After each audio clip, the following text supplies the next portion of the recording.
तुलसीदास जी का जो जन्म हुआ था ना, उस समय मूल नक्षत्र में इनका जन्म हुआ था। कब हुआ था? मूल नक्षत्र में।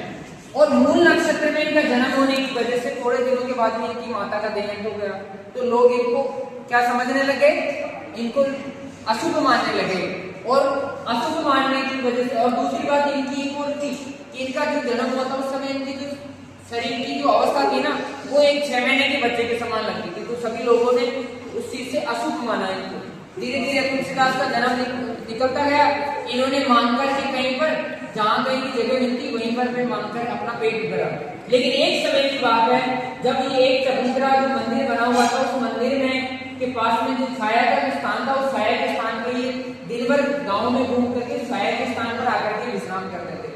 उसी समय उस मंदिर में एक नरहरि नाम था, एक नरहरि दास नाम का एक जो संत था, नरहरि दास जो नाम का जो संत था,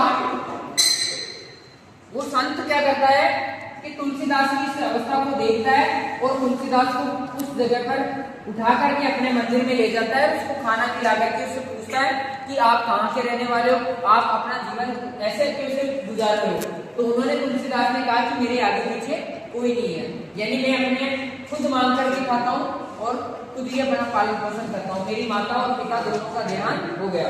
तो इन्होंने इसको एक काम दिया कि बेटा तुम्हें उठना है और एक मंदिर है, इस मंदिर की सेवा का काम करना है, मैं तुम्हें अपना सारा खाने पीने का सब सिस्टम में देता हूँ। ऐसा हुआ।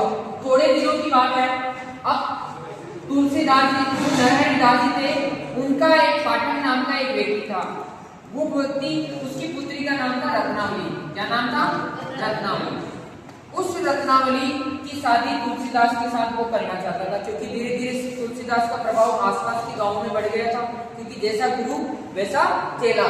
तो इसका प्रभाव बढ़ने की वजह से पाठक इससे प्रभावित किया और पाठक ने क्या किया, अपनी पुत्री किसके साथ में देने की बात कही?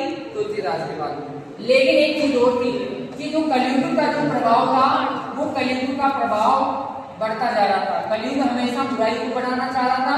उसी समय इसकी एंट्री हुई थी, इसका प्रवेश हुआ था। और तुलसीदास जी हमेशा धर्म के रास्ते पे धर्म का प्रभाव बढ़ाते थे। कलयुग ने अपना प्रभाव जमाने के लिए सबसे पहले किसको शिकार बनाया? तुलसीदास। शादी हो गई। शादी होने के बाद में रत्नावली घर गई और घर जाने के बाद में तुलसीदास जी जो थे वो एक लैला मजनू बन गए। यानी इन्होंने रत्नावली को ही सब कुछ मान लिया। लव स्टोरी में खो गए तुलसीदास जी। काम पे जाते और घर आते तो रास्ते में उनको जब भी रत्नावली याद आ जाती, काम जहाँ पर होता उसी को छोड़ करके आ जाते।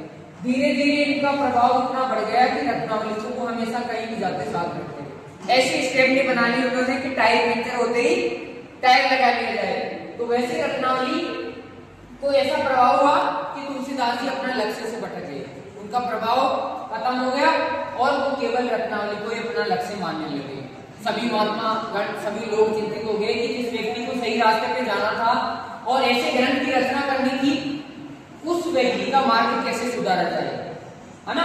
उस मार्ग को सुधारने के लिए क्या हुआ कि एक बार रत्नावली अपने पति से बोलती है कि मैं अपने पीहर जाना चाहती हूँ और पीहर में कुछ समय बिताना चाहती हूँ। तुलसीदास जी उस समय प्रेम के मोह में थे, लेकिन उन्होंने कह दिया कि ठीक है, तू जा सकती है। चली गई। जाने के बाद में थोड़ा समय निकला और तुलसीदास जी अचानक सो रहे थे। सोते सोते अचानक उनके दिमाग में क्या आ गई? रत्न। क्योंकि रत्नावली उनके लिए एक रत्न था। उस रत्न को प्राप्त करने के लिए वो क्या करते हैं कि शाम के समय जब बारिश भयंकर हुई, नदी नाले उपमान पे आए, उस उपमान में उन्होंने सोचा कि क्यों न मैं अपने ससुराल में चलता हूँ। तुलसीदास जी रात के समय निकलते हैं और निकलते समय रास्ते में एक भयंकर नदी आ रही थी, जिसमें बहुत भयंकर तरीके से बाढ़ की स्थिति बनी हुई थी। उन्होंने देखा कि मैं उसी नदी में निकलने का रास्ता पार नहीं करने का कोई साधन नहीं मिला उनको। उसी समय उन्होंने मरे हुए मुर्दे की लाश आ रही थी, उसी को लकड़ समझा, उस लकड़ पे बैठ गए और लकड़ पे बैठ के नदी पार कर ली। जैसे ही घर पहुंचे, घर पहुंचते ही उनके दरवाजे बंद थे, रात हो चुकी थी, सभी सो रहे थे। तो उन्होंने सोचा कि क्यों ना मैं कहीं से चढ़ जाऊं। पीछे की तरफ गया, एक सांप नाले में से निकल रहा था। बेचारा सांप ऊपर की तरफ जा रहा था, पूंछ नीचे की तरफ लटक रही थी। तुलसीदास जी ने सोचा रत्नावली मेरे से बहुत प्यार करती है और उसने मेरे को, अब मेरे लिए उसने रस्सी लटका के रखी है कि मेरा तुलसीदास आएगा और वो यहाँ से ऊपर ऊपर चढ़ेगा। जैसे उन्होंने सांप की रस्सी पूंछ पकड़ी और ऊपर चढ़ गए।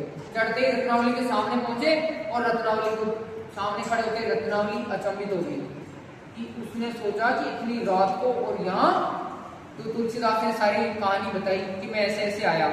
तो रत्नावली ने कहा कि जितना जितना मोह मेरे अंदर रखा ना आपने, अगर वो मोह अपने लक्ष्य के ऊपर रखते तो आज तुम्हें ये दिन देखने को नहीं मिलता। अर्थात तुम जो मेरे लिए इतना कष्ट भोग के आए हो, अगर तुम ईश्वर भक्ति के लिए या अपने लक्ष्य के लिए तुम अगर कार्य करते तो अपने जीवन में लोग तुम्हें तुम्हारे चरण पकड़ के वंदना करते।